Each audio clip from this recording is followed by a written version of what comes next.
Lo que estás a punto de escuchar no es solo una historia de familia y justicia, es la prueba viva de cómo una mujer en el corazón de Sevilla recuperó su voz, su casa y su dignidad cuando todos la dieron por vencida. Quédate hasta el final porque lo que ocurrió en esta historia cambiará tu forma de ver la lealtad, el amor y los límites de la paciencia.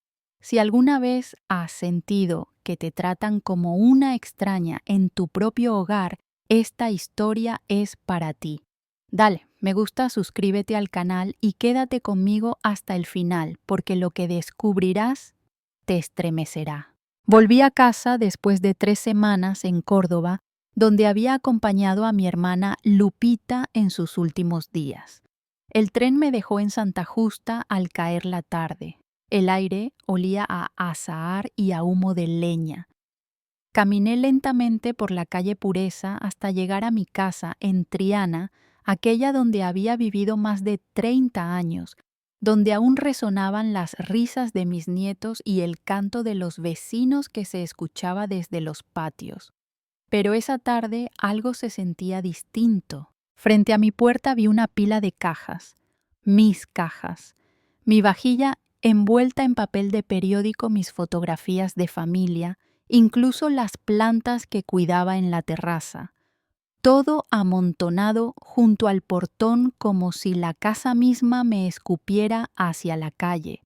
Tragué saliva, toqué el timbre. Desde adentro escuché pasos rápidos y la voz de mi nuera Elena Duarte. ¡Ah, Isabel, ya ha vuelto! Abrió la puerta apenas un palmo. Sonreía, pero su sonrisa tenía algo de hielo. He hecho un poco de limpieza. Había cosas tuyas por todas partes, dijo cruzada de brazos. Detrás de ella, mi hijo Alejandro apareció con los hombros tensos. No me miró directamente. Mamá, hemos pensado que quizá podrías quedarte unos días en la habitación del servicio, solo hasta que ordenemos bien las cosas. La habitación del servicio, repetí, creyendo que no había escuchado bien. Sí, dijo Elena, fingiendo dulzura, la de al lado del patio. Tiene todo lo necesario, una cama y un pequeño baño. Miré al fondo del pasillo. La casa que había comprado junto a mi difunto esposo ahora tenía un aire ajeno frío, como si me hubieran cambiado los muebles del alma. Esa noche dormí en aquella habitación diminuta, apenas 2 metros por 2 sin ventana, con olor a humedad y lejía. Podía oír las risas de ellos, cenando arriba, el sonido de copas brindando y mi propio corazón golpeando el silencio. A la mañana siguiente, doña Pilar Romero, mi vecina de toda la vida, tocó la puerta del patio. Isabel, hija. Pero, ¿qué haces aquí abajo?, me dijo en voz baja. ¿Te han bajado? Yo asentí sin fuerza. Ella suspiró. Eso no está bien. Tu marido, que en paz descanse, dejó esta casa a tu nombre. Sus palabras me atravesaron como un rayo. Esa tarde busqué la carpeta con los papeles de propiedad. No estaba. Mi nuera me vio rebuscando entre los cajones. ¿Buscas algo?, Isabel preguntó con fingida inocencia. Los documentos de la casa. Ah, sí. Alejandro los llevó al despacho del notario. Dice que es mejor tenerlos en orden. Mi respiración se aceleró. Sin consultarme, Elena sonrió. No te pongas nerviosa. A tu edad esas cosas mejor las maneja gente más joven. Esa noche apenas dormí. A las 3 de la madrugada escribí un número en un papel: don Manuel Méndez, abogado y antiguo amigo de mi difunto esposo. A la mañana siguiente lo llamé. Isabel dijo con su voz grave y pausada: ven mañana al despacho y trae todo lo que tengas, recibos, copias, cualquier cosa. Colgué y sentí algo que no había sentido en semanas de terminación. El día siguiente caminé por Avenida de la Constitución con mi bolso apretado contra el pecho. En el despacho, el licenciado Méndez me escuchó en silencio. No firmé nada, ni un solo papel, me advirtió. Y sobre todo, no se sienta sola. Sus palabras me devolvieron un poco de aire. Esa tarde regresé a casa. Elena estaba preparando una cena elegante, velas, mantel de lino, copas de vino. ¿Celebran algo?, pregunté. Sí, dijo con tono triunfal, el nuevo proyecto de Alejandro. Va a ser nuestro mejor año, no respondí. Subí las escaleras y me encerré. Más tarde bajaron a buscarme. Mamá, ven, cena con nosotros, dijo Alejandro. Accedí. Me senté frente a ellos. En medio de la cena saqué un sobre y lo coloqué sobre la mesa. Aquí está el comprobante del registro de la propiedad, dije con voz firme. La casa sigue a mi nombre. Elena palideció. Alejandro dejó caer el tenedor. No entiendo, mamá. Yo sí entiendo, interrumpí. Y mañana vendrá el abogado a revisar cada documento. El silencio se volvió espeso como el vino derramado sobre el mantel. Esa noche, cuando subí a mi cuarto, escuché cómo Elena lloraba a escondidas y Alejandro discutía en voz baja. Al día siguiente, mientras regaba las plantas del patio, sentí un dolor agudo en el pecho. Doña Pilar, que estaba colgando la ropa al otro lado, gritó mi nombre y corrió a ayudarme. Desperté en el Hospital Virgen del Rocío con el pitido de los monitores y el rostro preocupado del médico. Señora Montes ha tenido un preinfarto. Debe evitar cualquier fuente de estrés, asentí.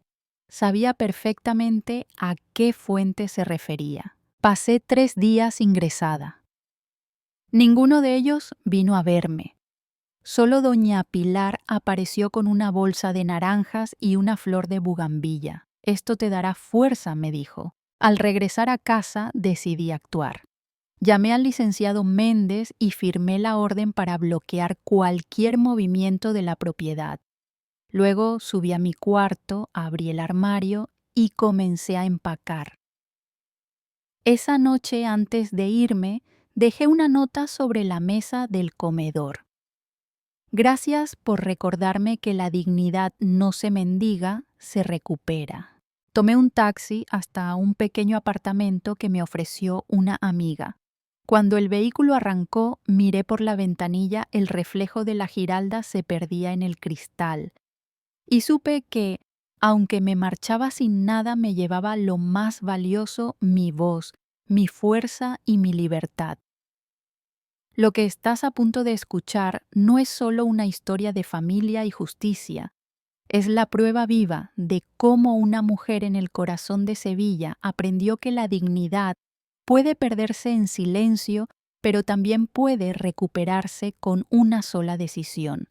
Quédate conmigo hasta el final, porque lo que ocurrió aquella tarde cambió mi vida para siempre. Llegué a casa después de un viaje largo, con el cuerpo cansado y el alma hecha pedazos. Venía de Oaxaca, donde acababa de enterrar a mi hermana Lupita.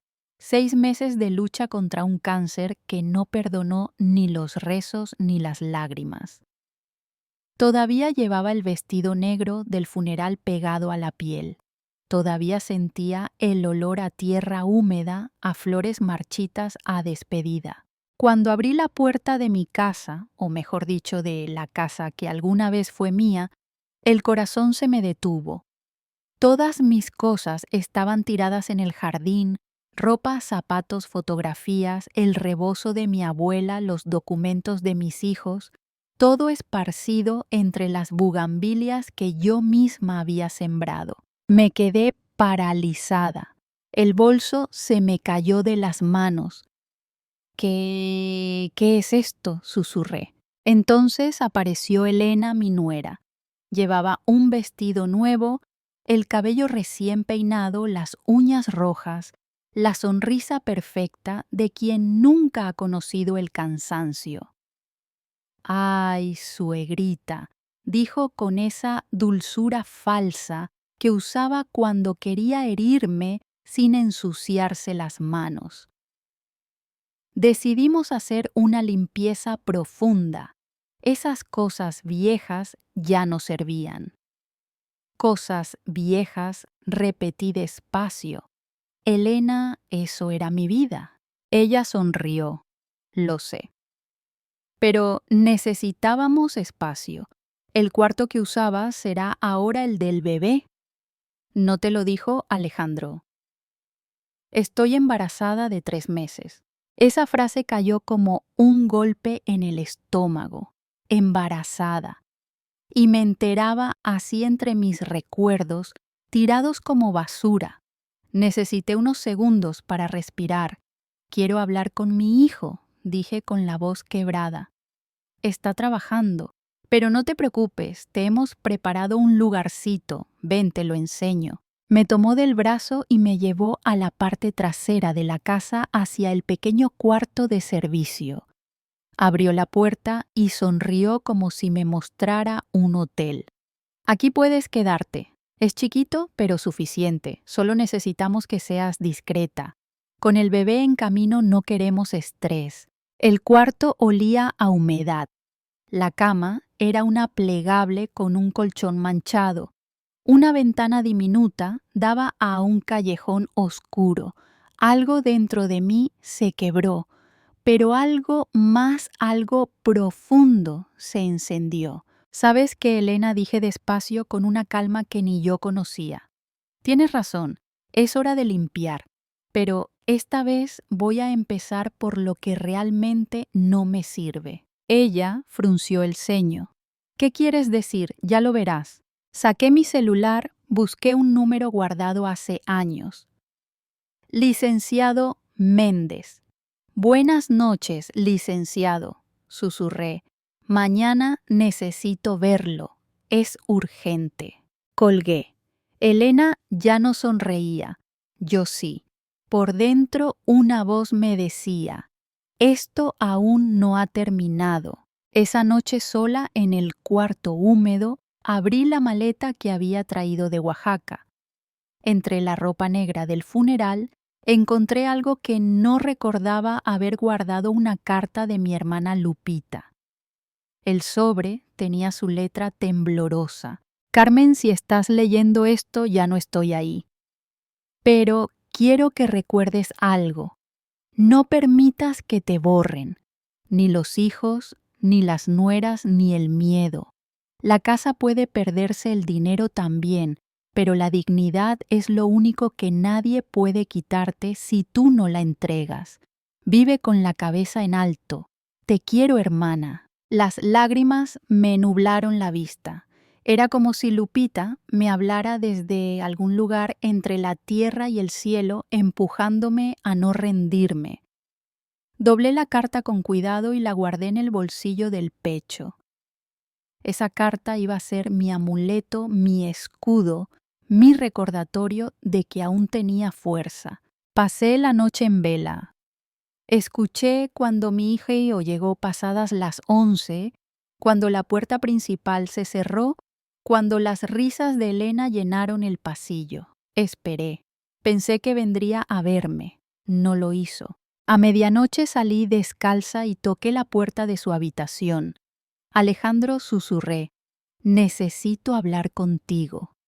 Él abrió apenas una rendija. Tenía los ojos cansados. Mamá, es tarde. Mañana hablamos. ¿Sabes lo que hizo tu esposa? Mamá, por favor. No empieces. Está embarazada. Necesita tranquilidad. Y yo pregunté, ¿no merezco un poco de respeto? Claro que sí.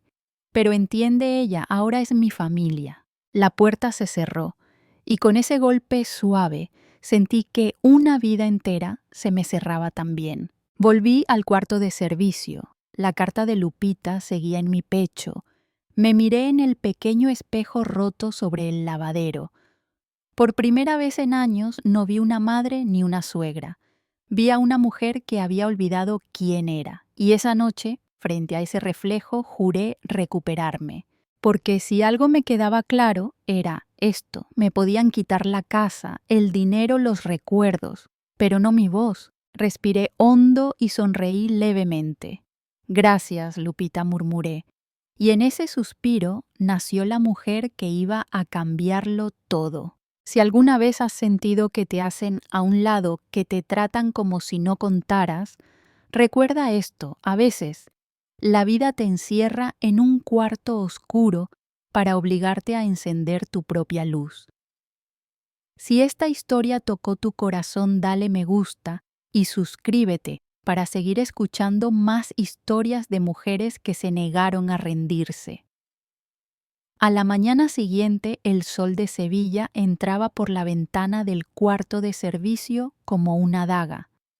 No dormí en toda la noche. Tenía la carta de Lupita bajo la almohada, como si su letra pudiera protegerme de todo. Pero dentro de mí algo hervía. No era tristeza, era rabia contenida, esa que se disfraza de silencio, pero arde como fuego lento. Encendí la pequeña parrilla eléctrica que había comprado días atrás. El agua comenzó a hervir. El vapor empañó el espejo y me vi allí cansada, pero viva. Lupita tenía razón, no podía dejar que me borraran. Y ese pensamiento me llevó a mi siguiente paso. A las 10 en punto crucé la calle hasta el pequeño café de la esquina. Era un lugar antiguo con paredes color albero y mesas de madera gastada. El dueño, don Tomás, me conocía de años atrás. Doña Carmen, ¿cuánto tiempo? Lo siento mucho por su hermana. Gracias, Tomás.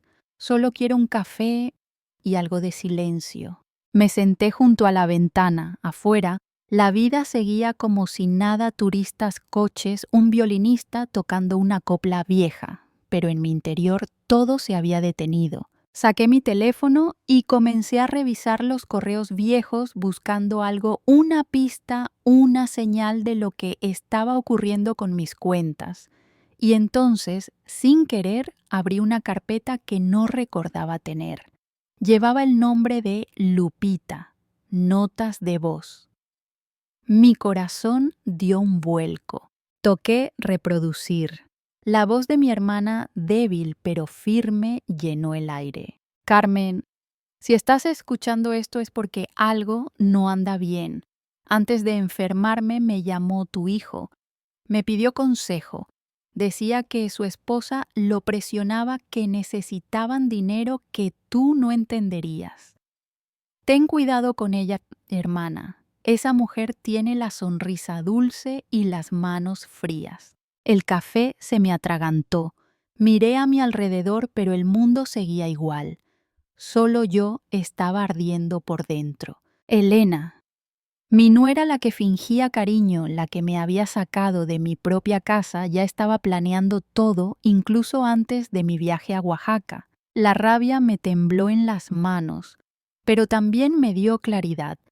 Había llegado la hora de hacer lo que Lupita me había pedido, no quedarme callada. Esa misma tarde fui a ver a doña Lucía, mi vecina. Cuando abrió la puerta me miró con compasión.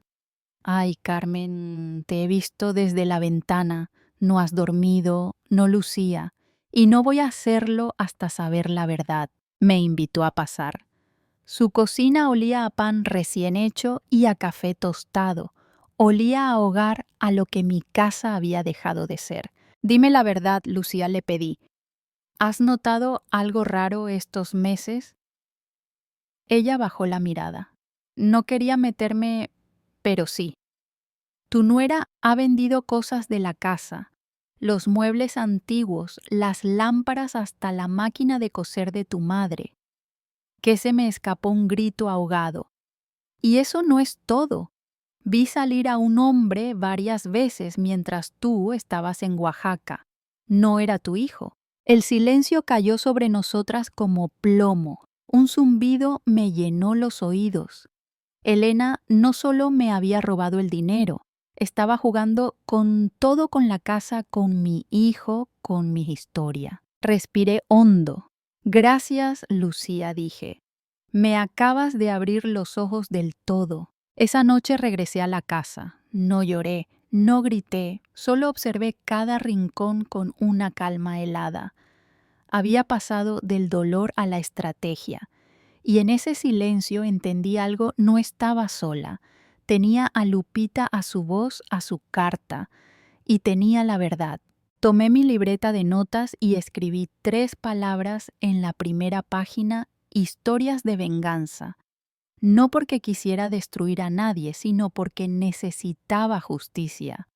Una venganza serena, limpia, que devolviera las piezas a su sitio. A veces las historias de venganza no nacen del odio, sino de la necesidad de recuperar la paz. Y esta era la mía. Al día siguiente pedí cita con el licenciado Méndez. Cuando llegué a su despacho, él me recibió con su habitual serenidad. Carmen, ¿qué ocurre ahora? Le conté todo: la carta, la grabación de Lupita, lo que dijo Lucía. El abogado se levantó despacio, fue hasta la ventana y me miró con gravedad. Carmen, tienes más poder del que crees. Sacó un sobre de su escritorio. He estado revisando tus papeles. ¿Sabes lo que encontré? Negué con la cabeza. El título de propiedad sigue a tu nombre. Legalmente esa casa sigue siendo tuya. La rabia se convirtió en fuego puro, pero ya no me quemaba. Me impulsaba. Lupita tenía razón, pensé. No me van a borrar tan fácilmente. Méndez me tendió la mano. Si decides actuar, no habrá vuelta atrás. Lo sé, respondí. Y estoy lista. Salí del despacho con el corazón golpeando fuerte pero firme. Por primera vez en mucho tiempo no me sentía víctima, me sentía capitana de mi destino. Esa noche, antes de dormir, abrí la nota de Lupita una vez más. Afuera llovía. Las gotas golpeaban la ventana con la misma cadencia que mi respiración. Pensé en todo lo perdido y en todo lo que estaba a punto de recuperar. Hermana, susurré, esta será mi historia. Y no cualquier historia, sino una de esas historias de venganza que comienzan en silencio y terminan con dignidad. ¿Tú qué harías si descubrieras que alguien te traicionó así? Pulsa 0 si te quedarías en silencio. Pulsa 1 si también lucharías por tu justicia. Si esta historia te ha tocado el alma, dale me gusta y suscríbete para no perderte las próximas historias de venganza, porque a veces la vida también escribe las suyas. El día siguiente amaneció con un aire extraño. El cielo de Sevilla tenía ese color gris que anuncia decisiones grandes.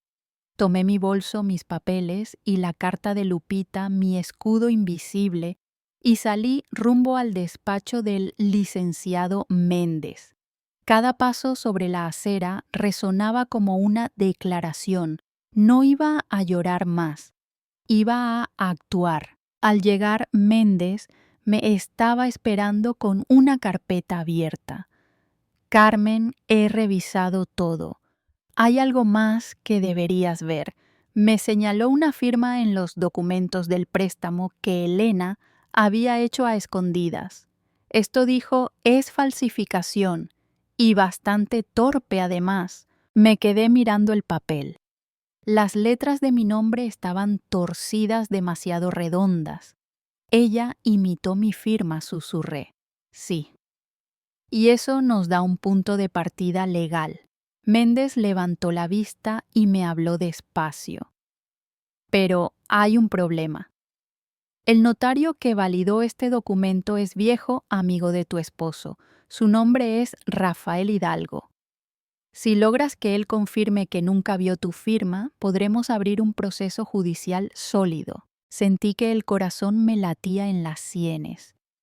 Rafael Hidalgo, hacía más de 20 años que no lo veía. Era testigo de nuestra boda y quien nos ayudó a comprar la casa. Si él hablaba todo, cambiaría. Quiero verlo, dije sin dudar. Esa misma tarde, crucé la ciudad hasta la Alameda de Hércules, donde Rafael tenía su notaría. La recepcionista me reconoció enseguida. Doña Carmen, ¿cuánto tiempo? El señor Hidalgo está en su despacho, puede pasar. Cuando entré, Rafael se levantó despacio. Había envejecido, pero sus ojos seguían teniendo esa mezcla de nobleza y picardía. Carmen Montes, pensé que ya no volvería a verte. Rafael, dije, necesito tu ayuda. Le conté todo el engaño de Elena, la firma falsificada, la carta de Lupita. Rafael guardó silencio largo rato. Luego se levantó, fue hacia un viejo archivador de metal y sacó un sobre sellado. Tu esposo me dejó esto antes de morir, dijo. Me pidió que te lo entregara si algún día alguien intentaba quitarte la casa. Mis manos temblaron. Abrí el sobre. Dentro había una copia notarial del testamento y una carta escrita por mi marido. Si lees esto, Carmen, es porque alguien ha querido borrar tu nombre de nuestra historia. La casa es tuya de pleno derecho. Y si algún día dudan de ti, busca a Rafael. Él sabrá qué hacer. Las lágrimas me llenaron los ojos, pero no de tristeza. Era alivio, era fuerza, era poder, esa clase de poder que no se grita sino que se respira. Rafael me miró sonriendo. Ahora tienes todo lo que necesitas, pero ten cuidado, Carmen. La verdad asusta a quienes viven de la mentira. Esa noche regresé al apartamento con los documentos bajo el brazo. No encendí la luz. Me quedé un rato frente a la ventana mirando las luces del puente de Triana reflejadas en el río. El aire olía a lluvia y a comienzos de justicia. Encendí una vela, abrí el testamento y leí en voz alta el nombre de mi esposo. Gracias, Antonio, susurré. No me he rendido. Luego tomé el teléfono y marqué el número de Méndez. Licenciado, tengo el documento. El del notario sí. Y también una carta. Hubo un silencio al otro lado. Entonces ha llegado el momento de mover las piezas. 2 días después nos reunimos en su oficina. Sobre la mesa había 3 carpetas, la escritura original de la casa, la copia falsificada con la firma de Elena, el testamento auténtico. Méndez habló con tono firme. Con esto podemos demandar por fraude, falsificación y usurpación de bienes. Pero necesito saber si estás preparada para enfrentarte a tu hijo también. Me quedé callada. El corazón se me encogió. Alejandro era mi hijo, pero también había sido cómplice del silencio. Respiré hondo. No quiero destruirlo, dije. Solo quiero que vea la verdad. Méndez asintió. Entonces lo haremos a tu manera, con dignidad y con pruebas. Abrió su agenda y marcó una fecha. El jueves nos vemos en el juzgado. Esa noche, mientras ordenaba los papeles, encontré otra nota dentro del sobre de Rafael. Era una tarjeta con una frase subrayada. La venganza más grande es vivir en paz. La miré largo rato. Pensé en todas las historias emocionantes que uno vive sin querer, amores, pérdidas, silencios, traiciones. Y entendí que lo mío ya no era solo una lucha personal, sino parte de esas historias emocionantes que nos recuerdan quiénes fuimos y quiénes aún podemos ser. El jueves llegó. Frente al juzgado, la fachada blanca resplandecía bajo el sol. Llevaba un vestido gris claro, el cabello recogido y los documentos en la mano. Elena y Alejandro estaban allí esperándome. Ella me miró con soberbia. Yo le devolví la mirada con serenidad. No necesitaba gritar. Mi silencio era mi arma. Cuando el juez pronunció mi nombre completo y me pidió que mostrara los papeles, sentí un escalofrío recorrerme. El testamento, la firma, la carta. Todo encajaba, como si el destino hubiera esperado ese instante exacto para revelarse. Elena palideció. Alejandro bajó la cabeza. Por primera vez el silencio jugaba a mi favor. Al salir del juzgado, el viento de Sevilla me golpeó el rostro. Era un viento limpio nuevo. Méndez me estrechó la mano. Esto apenas comienza, Carmen, pero hoy has recuperado el control. Sonreí. No quería venganza, licenciado. Quería justicia. Y mientras cruzaba la plaza supe que la historia todavía no había terminado. Pero esta vez yo escribía el guión. El jueves del juicio terminó con un silencio pesado. No hubo aplausos ni gritos, solo miradas que decían demasiado. El juez pidió una semana para dictar la sentencia definitiva, y mientras salíamos del edificio, supe que la calma era apenas el respiro antes de la tormenta. Alejandro me evitó la mirada. Elena, en cambio, caminaba erguida como si aún tuviera el control de todo. «Esto no ha terminado, suegra», me dijo entre dientes. «Créame, no sabe con quién se metió». Sonreí apenas. «Tienes razón, Elena, no lo sabías tú tampoco». Subí al coche de Méndez. Por dentro temblaba, pero por fuera era de piedra. Sabía que lo peor aún no había pasado. Los días siguientes fueron una mezcla de insomnio y recuerdos. Cada rincón del apartamento me devolvía ecos de otra vida. Miraba la carta de Lupita, el testamento de Antonio, la nota del notario Rafael Hidalgo. Todo encajaba, pero algo seguía faltando. Una prueba más, algo que nadie pudiera refutar. Y fue entonces cuando sonó el teléfono. Era doña Lucía, mi vecina. «Carmen, hija, creo que deberías venir a ver algo». Su voz sonaba extraña. Enseguida crucé la calle. Lucía me llevó al patio de su casa donde su nieto había instalado una pequeña cámara de seguridad que apuntaba justo hacia la entrada de mi antigua vivienda. «La pusimos hace meses por los robos», explicó, «pero mira lo que grabó». El chico rebobinó el video. En la pantalla apareció Elena hablando con un hombre que yo no conocía.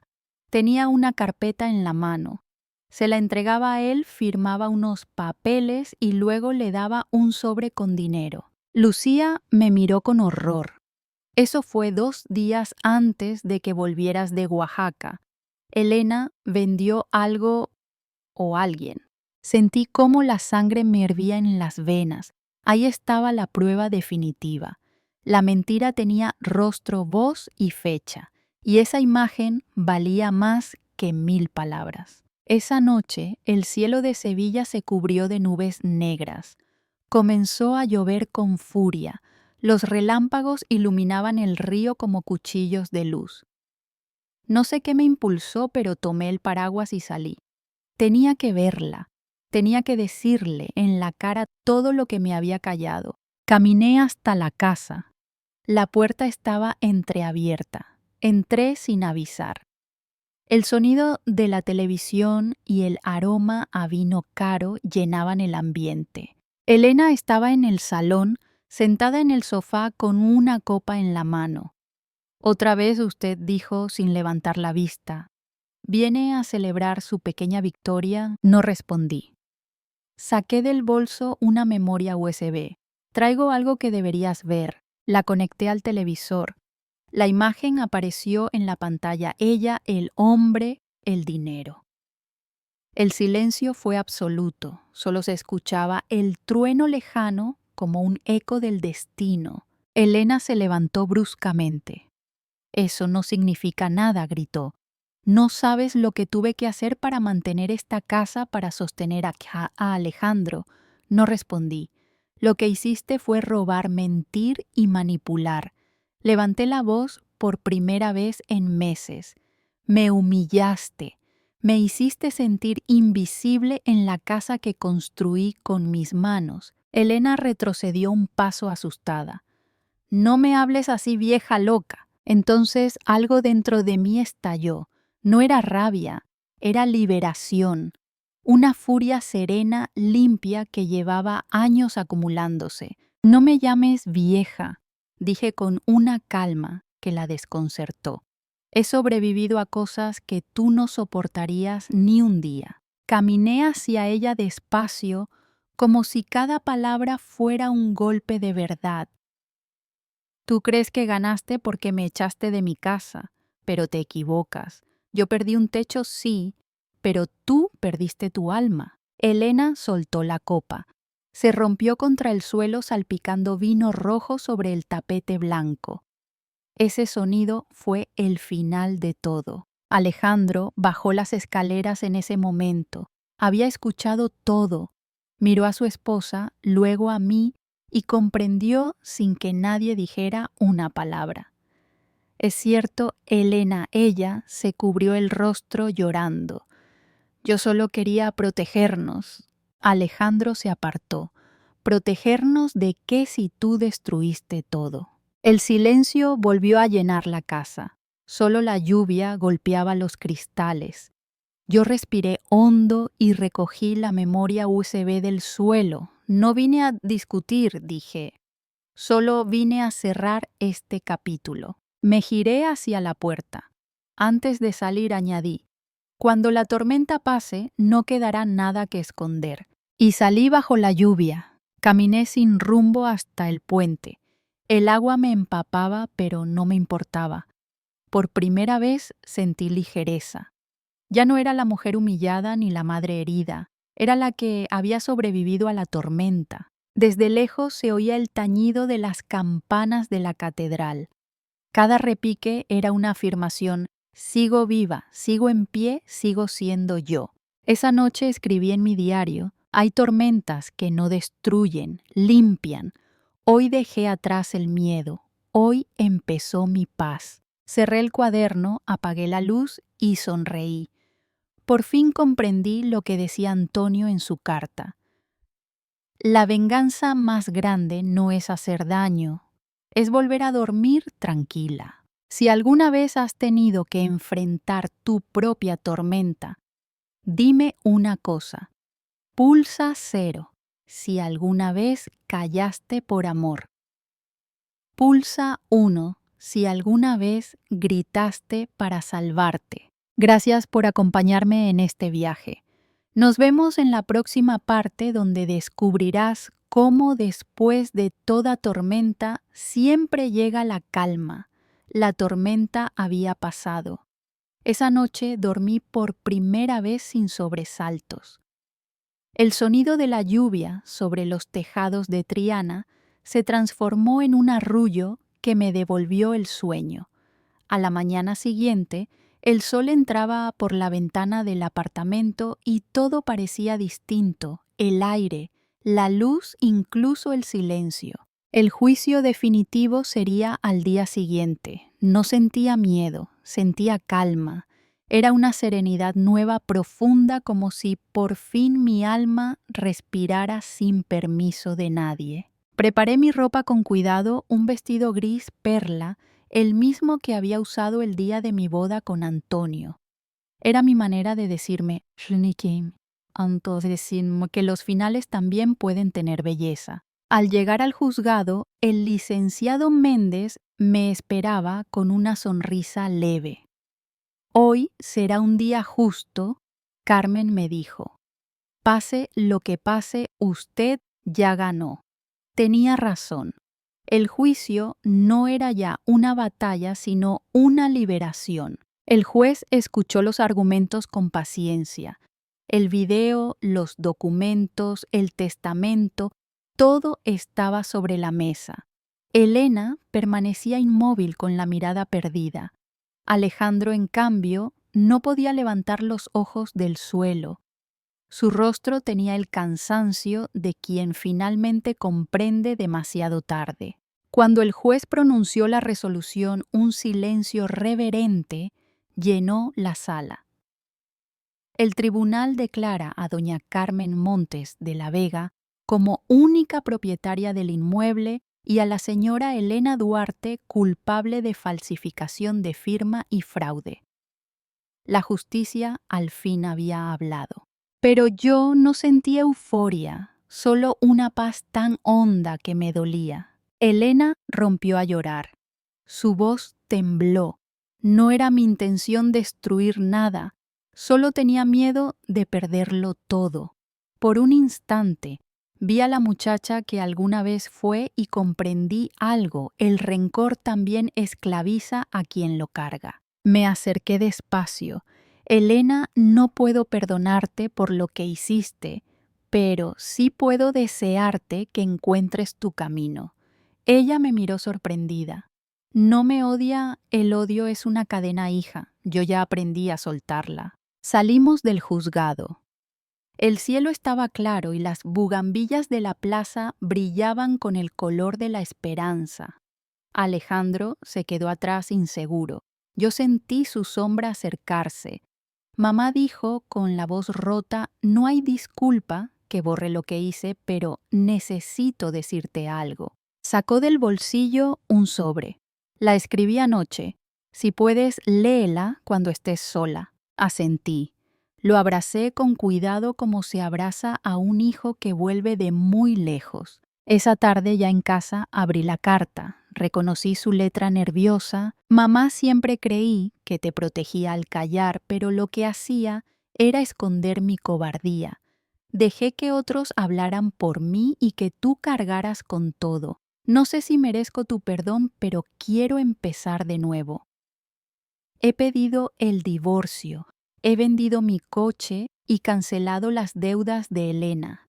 La casa será tuya como quiso papá. Si algún día me aceptas a cenar, llevaré vino.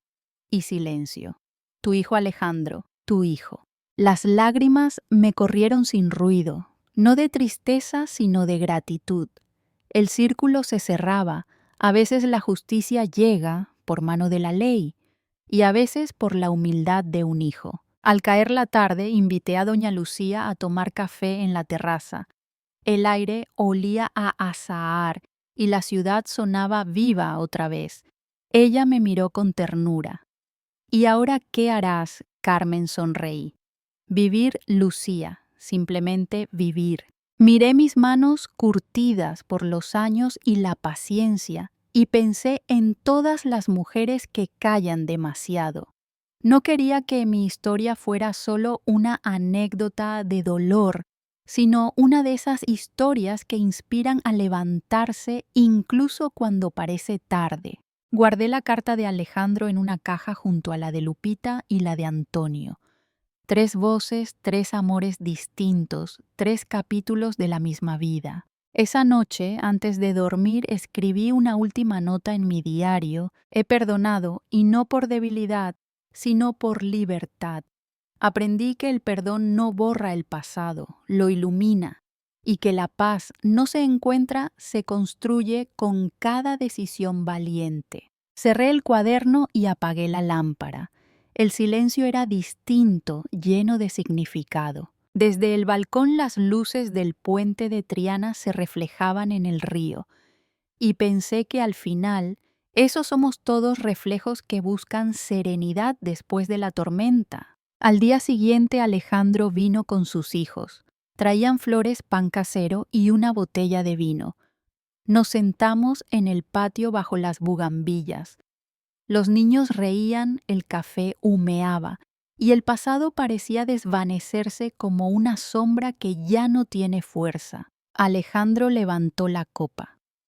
Por ti, mamá, por todo lo que soportaste y por lo que nos enseñaste sin decir palabra. Brindamos en silencio. El sonido de las copas fue como un eco suave de reconciliación. Y en ese momento entendí que la vida, incluso con sus heridas, puede ser generosa, que el dolor también tiene su belleza cuando nos enseña a perdonar, y que las cicatrices no son fealdad, sino mapa de sobrevivientes. A veces los finales felices no hacen ruido, solo respiran despacio, y el mío al fin respiraba. Si esta historia tocó tu corazón, si alguna vez has sentido que el perdón también es una forma de justicia, dale me gusta y suscríbete para seguir escuchando historias que inspiran, porque nunca es tarde para empezar de nuevo. Había pasado un año desde aquel juicio que cambió mi destino. 12 meses de silencio fértil, de días lentos, de pequeños milagros cotidianos. El tiempo que alguna vez fue mi enemigo se había vuelto mi aliado. Ya no corría, caminaba conmigo. Las bugambillas del patio volvían a florecer más vivas que nunca. Cada mañana las veía desde el balcón mientras tomaba mi café y pensaba que quizás ellas también habían sobrevivido a su propia tormenta. Porque eso somos todos, al final seres que resisten, florecen y vuelven a empezar. Mi vida ahora era sencilla. Había decidido quedarme en el apartamento junto al río, el mismo que alquilé cuando me echaron de mi casa. Podrías haber vuelto, claro, la justicia me lo permitía. Pero comprendí que no siempre hay que volver a donde nos rompieron aunque ya no queden escombros. El verdadero regreso está en el alma cuando una aprende a vivir sin rencor. Mi hijo Alejandro venía a verme cada domingo. Traía a los niños y juntos cocinábamos arroz con leche o tortilla de patatas. Reíamos sin hablar del pasado porque el perdón ya se había dicho en silencio. A veces mientras los pequeños jugaban lo miraba y recordaba al niño que alguna vez fue. Y entendía que el amor, aunque se quiebre, siempre encuentra la manera de recomponerse. Una tarde, al abrir una caja antigua, encontré la carta de Lupita, la de Antonio y la de Alejandro. Las tres juntas parecían una conversación entre el cielo, la memoria y el presente. Las releí despacio, como quien escucha una melodía conocida. Lloré sí, pero eran lágrimas dulces. Había algo de gratitud en cada una. La casa puede perderse, el dinero también, pero la dignidad es lo único que nadie puede quitarte, me susurraba Lupita desde su letra temblorosa. Si lees esto, Carmen, es porque alguien ha querido borrar tu nombre de nuestra historia, me decía Antonio desde la eternidad. Si algún día me aceptas a cenar, llevaré vino y silencio, me prometía Alejandro desde su redención. Cerré los ojos. Ellos ya no estaban, pero me habían dejado lo más valioso, la certeza de que la vida, por dura que sea, siempre ofrece segundas oportunidades. Ese año también conocí a nuevas personas, entre ellas una mujer llamada Teresa, jubilada como yo, que había pasado por algo similar. Nos encontramos por casualidad en una librería del barrio. Ambas buscábamos el mismo libro, Mujeres que eligen volver a empezar. Nos miramos y reímos como si el destino nos hubiera hecho una broma. Desde entonces, cada jueves tomábamos café en La Campana. Hablábamos de los años de la familia del miedo, pero sobre todo de la libertad. Un día Teresa me dijo algo que se me quedó grabado. ¿Sabes, Carmen? Cuando una mujer deja de justificarse, el mundo se vuelve más pequeño, pero el alma más grande. Y tenía razón. El mundo ya no me necesitaba como madre, suegra o esposa, pero por fin yo me necesitaba a mí misma. En primavera, Alejandro me propuso algo. Mamá, quiero que vengas a ver la casa. Al principio dudé, pero accedí. Cuando llegué, las paredes estaban recién pintadas, las cortinas nuevas. El olor a cera y limón me trajo recuerdos. Los niños corrían por el pasillo. Alejandro se acercó con una sonrisa tímida. Quiero devolvértela. Legalmente ya es tuya, pero quiero que sepas que también lo es de corazón. Me entregó un juego de llaves. Las miré, las pesé en la mano y luego se las devolví. Guárdalas tú, hijo.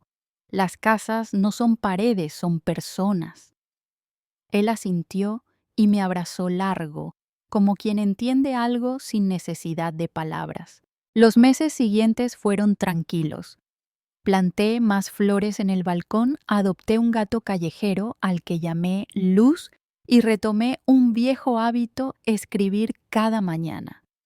No sobre el pasado, sino sobre lo que había aprendido. Pequeñas reflexiones, pensamientos, fragmentos de memoria. Nunca imaginé que esas páginas se convertirían en algo más. Un día Teresa las leyó y me animó a compartirlas. Carmen, tu historia no es solo tuya, me dijo, es de todas nosotras. Y así nació mi pequeño cuaderno titulado Después de la tormenta. No es un libro de lamentos, sino un canto a la resiliencia. Y para mi sorpresa, muchas mujeres comenzaron a escribirme. Me contaban sus luchas, sus duelos, sus silencios rotos. Comprendí entonces que mi historia se había vuelto parte de otras historias que inspiran esas que no se leen con los ojos, sino con el alma. Hoy, al mirar atrás, no siento rabia ni tristeza, solo gratitud, porque entendí que la dignidad no es un trofeo, sino un estado del alma. No se gana en los tribunales ni en las discusiones, sino cuando uno decide no rebajarse ante el dolor. Perdonar no me hizo débil, me hizo libre. Y eso es lo que quisiera decirte a ti, que me escuchas. Ahora, no importa la edad, ni lo que te hayan quitado, ni cuántas veces hayas caído. Siempre se puede volver a empezar siempre. Porque la vida, cuando se mira con los ojos del perdón, vuelve a tener color. Esta fue mi historia, no perfecta ni heroica, pero mía. Y si algo aprendí es que los finales felices no se encuentran, se construyen.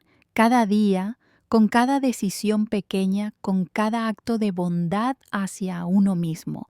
Eso y solo eso es la verdadera victoria. Las bugambillas del patio hoy están más rojas que nunca.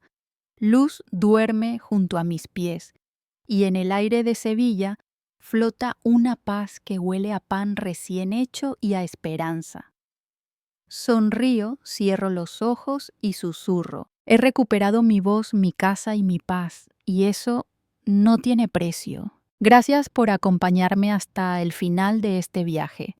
Si esta historia te conmovió, si alguna vez sentiste que también mereces volver a empezar, te invito a dejar tu comentario, a contarme tu experiencia. Dale, me gusta, suscríbete al canal y comparte este video para que más corazones encuentren en él una chispa de esperanza. Porque al final, todos necesitamos escuchar historias que inspiran, esas que nos recuerdan que incluso después de la tormenta, siempre renace la luz.